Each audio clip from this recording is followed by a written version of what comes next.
Assalamualaikum warahmatullahi wabarakatuh. Bismillahirrahmanirrahim. Alhamdulillahilladzi akhrajana min dhulumatil adami binuril ijad. Allahumma salli wa sallim wa barik ala nabiyyina Muhammadin sallallahu alaihi wasallam sayyidil amjad wa ala alihi wa ashabihi wa man tabi'ahu ila yaumil ma'ad wa ba'd. Para pemirsa TV-mu yang berbahagia, alhamdulillah dengan izin Allah Subhanahu wa taala, kesempatan kali ini bisa berjumpa kembali dalam serial Tafsir Al-Azhar. Kita membersamai Buya Hamka dalam menadaburi dan menguak rahasia, hikmah dan mutiara ayat-ayat Al-Quran melalui karya monumental di Tafsir Al-Azhar beliau.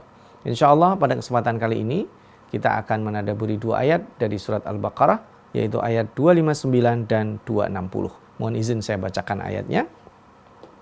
A'udzu billahi minasyaitonir rajim. أو كالذي مر على قرية وهي خاوية على عروشها قال أنى يحيي هذه الله بعد موتها فأماته الله 100 عام ثم بعثه قال كم لبثت قال لبثت يوما أو بعض يوم قال بل لبثت 100 عام فانظر إلى طعامك وشرابك لم يتسنه وانظر إلى حمارك ولنجعلك آية للناس وانظر إلى العظام كيف ننشزها ثم نكسوها لحما فلما تبين له قال أعلم أن الله على كل شيء قدير وإذ قال إبراهيم رب أرني كيف تحيي الموتى قال أولم تؤمن قال بلى ولكن ليطمئن قلبي قال فخذ 4 من الطير فصرهن إليك ثم اجعل على كل جبل منهن جزءا ثم ادعهن يأتينك سعيا واعلم أن الله عزيز حكيم. Artinya, atau seperti orang yang pernah melalui sebuah negeri, sedangkan negeri itu telah runtuh bangunan-bangunannya. Dia berkata, bagaimana agaknya kelak Allah akan menghidupkannya sesudah matinya. Maka dimatikanlah dia oleh Allah 100 tahun, kemudian dibangkitkan kembali. Bertanya dia, berapa lamanya engkau telah terdiam? Dia menjawab, aku telah berdiam sehari atau sebagian hari. Berfirman dia, bahkan engkau telah terdiam 100 tahun. Maka lihatlah kepada makananmu dan minumanmu, tidaklah dia berubah. Dan lihatlah pada keledaimu. Dan oleh karena kami hendak menjadikan engkau suatu tanda bagi manusia, dan lihatlah kepada tulang belulang itu bagaimana kami membangkitkannya kembali. Kemudian kami pakaikan kepadanya daging, maka tatkala telah jelas kepadanya berkatalah dia, tahulah engkau sekarang bahwasanya Allah atas tiap-tiap sesuatu adalah Maha Kuasa. Dan ingatlah tatkala berkata Ibrahim, ya Tuhanku, perlihatkan kepadaku bagaimana engkau menghidupkan orang yang telah mati. Berfirman dia, apakah engkau tidak percaya? Berkata dia, sekali-kali bukan begitu, tetapi untuk menetapkan hatiku. Berfirman dia, kalau begitu ambillah 4 ekor burung dan jinakkanlah dia kepada dirimu. Kemudian letakkanlah di atas tiap-tiap gunung darinya sebagian-sebagian. Kemudian itu panggillah mereka, niscaya mereka akan datang kepada engkau dengan segera. Dan ketahuilah bahwa Allah adalah maha gagah dan maha bijaksana. Subhanallah.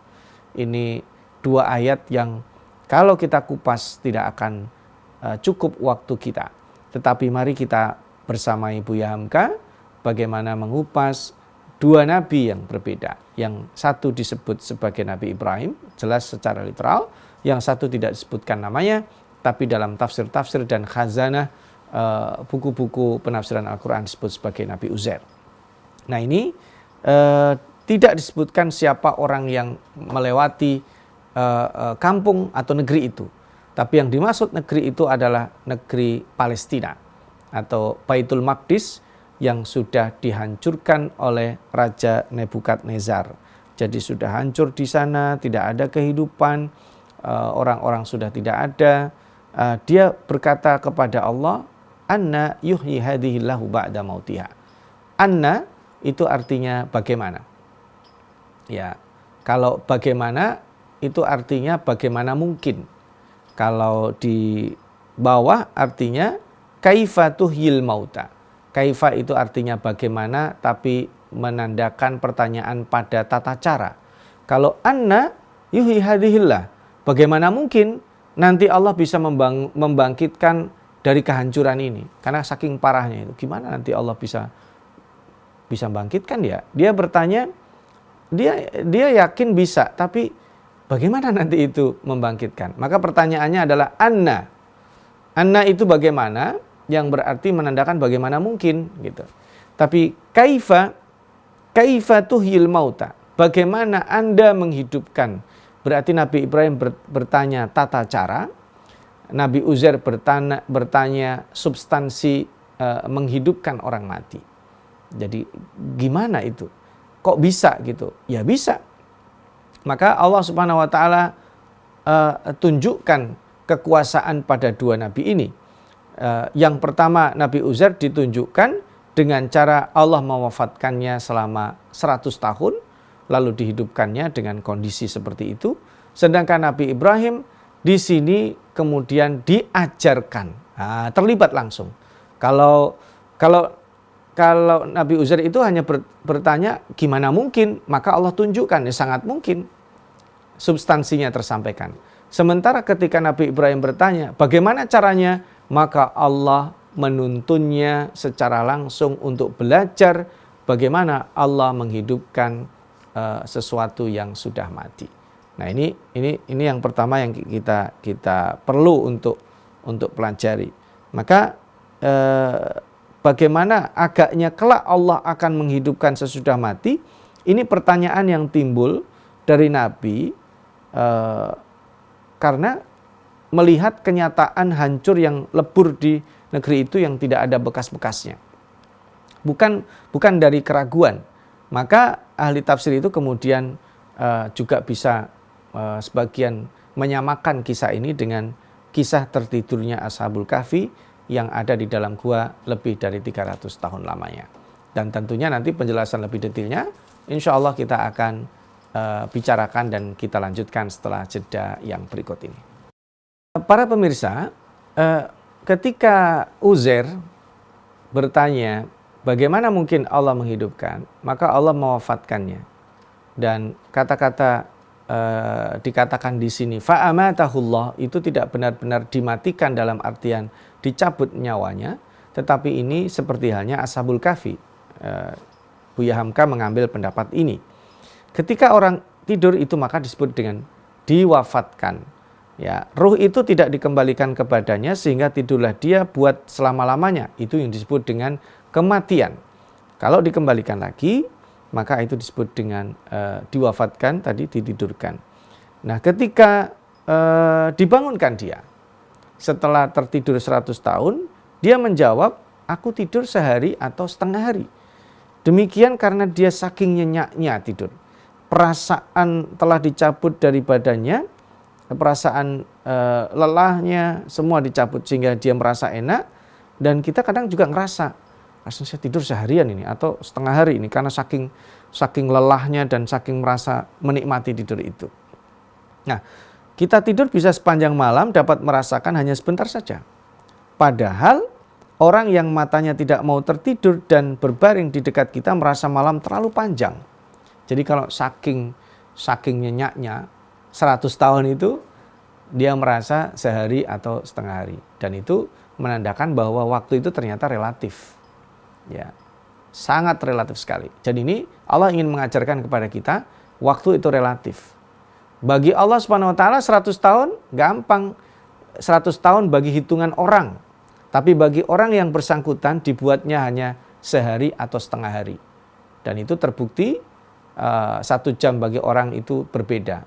Ya, kalau kita bicarakan dunia profesional pekerjaan, ada orang digaji harian, ada orang digaji pekanan, ada yang digaji bulanan. Dan itu juga berbeda-beda. Nah, kita tidak perlu membahas itu karena tidak relate dengan kajian kita. Jadi relativitas ini sangat penting sekali untuk kita fahami karena Allah Subhanahu wa taala yang menciptakan batas-batas waktu itu. Nah, yang kedua, ketika dikatakan bahkan engkau terdiam 100 tahun, Allah memberitahukan kepada Uzair itu. Setelah dibangunkan dan dia mengata ingin dibuktikan bahwa betul-betul 100 tahun itu, lihatlah kepada makananmu dan minumanmu, nggak berubah. Makanan minuman nggak berubah, karena Allah yang menitahkan itu. Maka apakah makanan tidak berubah keadaannya, masih bisa dimakan, padahal sudah terletak selama 100 tahun. Karena Allah yang menitahkan. Lalu dia lihat bahwa di situ keledainya sudah tinggal tulang belulang. Maka kemudian keledai yang tinggal tulang belulang itu dipakaikan daging, artinya diisi daging dan kemudian bisa kembali. Ditunjukkan kepadanya bagaimana hakikat Allah Subhanahu wa taala menghidupkan yang mati.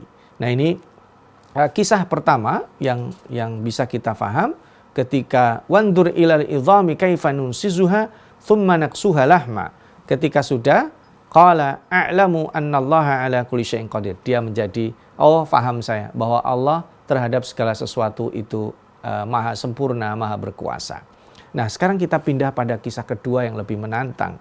Ketika Nabi Ibrahim alaihissalam memohon Rabbi arini. Nah, ini sudah pada fakta penginderaan. Tunjukkan kepadaku bagaimana engkau menghidupkan yang mati. Subhanallah. Kalau tadi anna, bagaimana mungkin? Kalau kaifa, bagaimana caranya? Jadi Allah ingin menunjukkan bagaimana caranya menghidupkan yang mati. Dan di sini ada problem. Bagaimana problemnya? Mohon izin, saya memberikan visualisasi begini. Ada orang yang satu bisa nulis, yang satu tidak bisa nulis karena buta huruf. Ketika orang yang buta huruf itu minta, tunjukkan caranya bagaimana engkau menulis. Kalau orang yang menulis itu menunjukkan cara dia nulis dengan pemahaman dia, ya nggak akan difahami oleh orang yang tidak bisa nulis. Sama halnya, orang yang tidak memahami estetika lukisan, ya dia tidak bisa mengapresiasi itu karya seni lukis.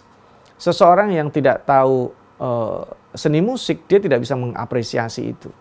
Maka ketika dia diminta untuk menunjukkan kemahirannya, dia tidak bisa menunjukkan apa adanya. Dia perlu berpikir bagaimana orang tersebut bisa memahami. Dan Allah Subhanahu wa taala luar biasa. Ketika sebelum melakukan itu, Allah mengkonfirmasi, qala awalam tu'min, apa kamu enggak beriman? Nabi Ibrahim tentu menjawab bukan itu. Dan Nabi Ibrahim juga paham, Allah itu bertanya bukan tidak beriman, bukan Allah tidak tahu, tapi Allah ingin mengkonfirmasi. Ya ibaratnya kalau orang tua melihat anaknya pingin sesuatu, dia akan tanya, kamu pengen? Itu bukan pertanyaan, itu sebenarnya juga tawaran. Ya, anaknya dari tadi ngelirik-ngelirik itu benda. Tahu ayahnya bahwa sang anak itu pengen benda itu. Ketika ditanya, kamu pengen itu sebenarnya bukan pertanyaan. Itu sebenarnya adalah konfirmasi. Apalagi ini Nabi Ibrahim bertanya. Ketika ditanya, qala awalam tu'min, apakah engkau tidak beriman? Maka tentu dijawab, qala bala. Dan ini jawabannya yang sangat halus sekali. Dalam bahasa Arab, bala itu artinya bisa ya, bisa tidak. Ya, bala itu artinya bisa iya dan bisa tidak. Nah, dan itu diikuti dengan isyarat. Isyarat kepala, isyarat mata, dan isyarat yang lainnya.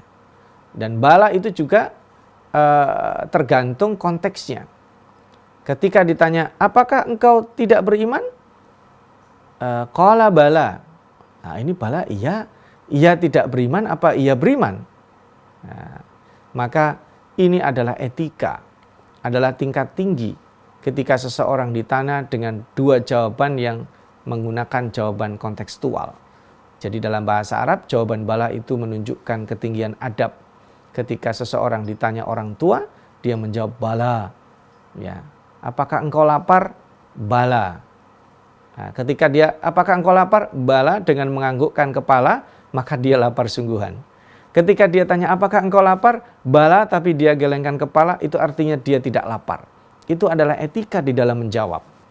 Ya, ketika kita ditanya oleh orang yang kita hormati, maka jawaban kita, kalau tidak menggunakan isyarat, na'am atau la. Ya dan tidak. itu jawaban lugas, tetapi secara etika bala lebih halus. Maka Nabi Ibrahim alaihissalam yang dijuluki sebagai Khalil, kekasih Allah Subhanahu wa taala, menjawab, tidak, bukan karena itu, tapi supaya qalbuku lebih tenang. Bagaimana cara Allah menjelaskan menghidupkan orang mati? Tentu jawabannya insya Allah tidak bisa sekarang. Kita harus break dulu dan kita lanjutkan setelah jeda yang berikut. Para pemirsa, Nabi Ibrahim alaihissalam ingin mendapatkan tumakninatul qalb, supaya betul-betul bukan yakin, tapi hatinya menjadi tenang. Dan bagaimana caranya itu? Ini luar biasa. Allah memerintahkan fahudh arba'atam minat tair. Ambil 4 jenis burung. Nah, ini riwayatnya banyak, saya tidak mau masuk pada perdebatan ya. Ada yang menganggap ambil 4 jenis burung itu burung gagak, burung merak, ada burung merpati, ada yang menganggap ada ayam jantan, ada yang masukkan lagi burung elang, macam-macam. Intinya pilihlah 4 jenis burung. Mohon izin, mohon maaf, para pemirsa, kita harus bayangkan mengambil 4 jenis burung itu tidak mudah loh. Kecuali kalau kita pergi ke Ragunan, gampang. Tapi di alam liar seperti ini untuk mendapatkan 4 jenis unggas atau burung itu tidak mudah. Ya, mendapatkan. Jadi pertama caranya ambil 4 jenis burung itu, dan dalam pendekatan tafsir sufistik itu mewakili segmen-segmen yang mungkin tidak kita bicarakan saat ini. Luar biasa kalau kita mau dalami itu. Intinya dapatlah itu, mau gagak, merak, burung merpati, atau ayam jantan, atau elang, dan lain-lainnya. 4 itu sudah dipilih, intinya dapat, sekarang sembelih. Setelah sembelih kemudian jinakkan itu, maksudnya sembelih, setelah mati dipotong-potong, setelah itu dicincang sampai kemudian lembut. Lalu bagian itu dibagi 4, pergilah ke 4 gunung yang berbeda, taruh di 4 gunung itu, tsummad'uhunna ya'tinaka sa'ya. Panggillah 4 burung itu. Nah, ini para ulama juga beda-beda di dalam memaknai panggilah itu. Ada yang mengatakan dengan meniup, ya, ada yang mengatakan teriak dipanggil, ada yang mengatakan kemari. Itu kita juga tidak perlu detail, tapi kemudian Nabi Ibrahim menyaksikan 4 burung tadi itu datang kepadanya dengan utuh, dan di situ kemudian dia dikatakan wa'lam anallaha azizun maha izzah, menunjukkan keperkasaannya di depan Ibrahim, hakimun, dan penuh hikmah di dalam mengajarkan Ibrahim. Jadi begini, kembali kepada visualisasi tadi yang saya sebutkan, orang yang pandai menulis ingin mengajarkan bagaimana dia menulis kepada orang yang tidak bisa nulis. Caranya gimana? Kalau dia, ini loh saya bisa nulis, saya tunjukkan. Nggak masuk dia. Caranya adalah pegang tangan orang yang tidak bisa nulis. Lalu buatlah dia menulis. Ya.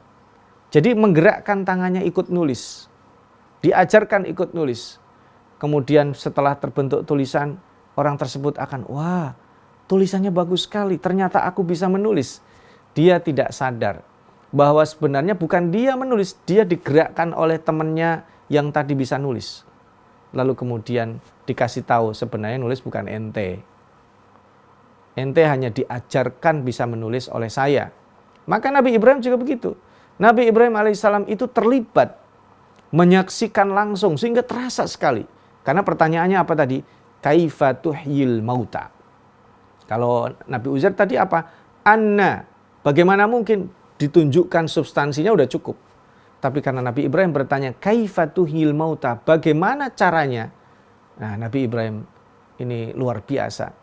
Pertanyaannya adalah pertanyaan yang sangat-sangat substansi. Pertanyaan yang luar biasa. Pertanyaan yang tidak mungkin kita tanyakan. Karena kalau kita paling berdoanya, ya Allah, aku minta mobil, minta rumah, minta jodoh, minta anak, minta karir saya, ya Allah. Pertanyaan yang sifatnya sangat-sangat teknis dan beda dengan pertanyaan filosofis Nabi Ibrahim.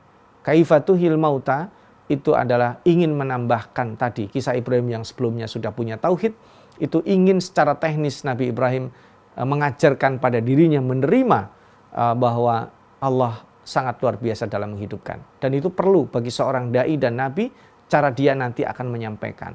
Dan visualisasi tadi itu memang tidak seperti ini, tetapi kurang lebih.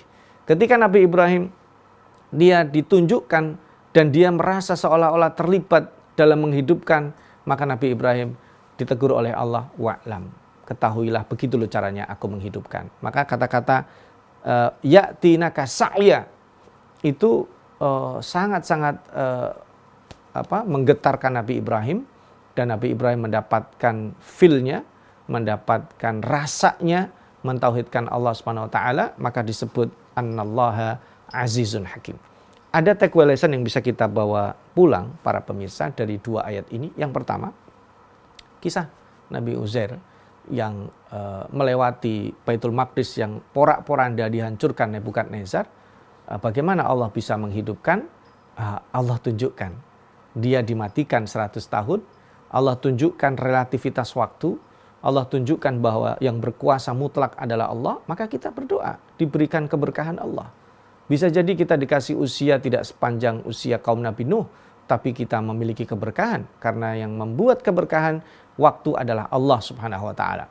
Bagaimana Allah menghidupkan kita, menjadikan kita bisa hidup merengkuh hidayah ini, itu juga nikmat dari Allah. Ini pelajaran yang pertama, totalitas kita dalam menghamba kepada Allah itu akan menghantarkan kita meyakini Allah sanggup menghidupkan. Yang kedua, pelajaran pada Nabi Ibrahim, bahwa menghidupkan yang mati itu, kalau kita dalami pilihan 4 burung tadi itu, ada yang mengatakan itu merepresentasikan keserakahan, riya, rasa sombong, dan lain-lain. Itu kamu sembelih, kamu hancurkan, supaya nanti datang kepadamu lebih memurnikan. Itu saya baca dalam tafsir-tafsir sufi, itu luar biasa. Tapi tentu tidak relate untuk kita jelaskan karena waktu yang terbatas. Tapi intinya bahwa Nabi Ibrahim terlibat. Nabi Ibrahim melihat langsung bagaimana ditunjukkan kekuasaan Allah. Kita kadang juga demikian. Dalam proses-proses Allah menunjukkan kekuasaannya, kita terlibat. Dan saat itu kemudian kita harus sadar bahwa Allah adalah zat yang maha aziz, zat yang maha hakim. Mudah-mudahan kita semakin mantap dalam mentauhidkan Allah ketika memahami dua hal, bagaimana Allah menghidupkan baik secara materi ataupun roh kita. Nasrun minallah wa fathun qarib wa basyiril mu'minin. Wassalamualaikum warahmatullahi wabarakatuh.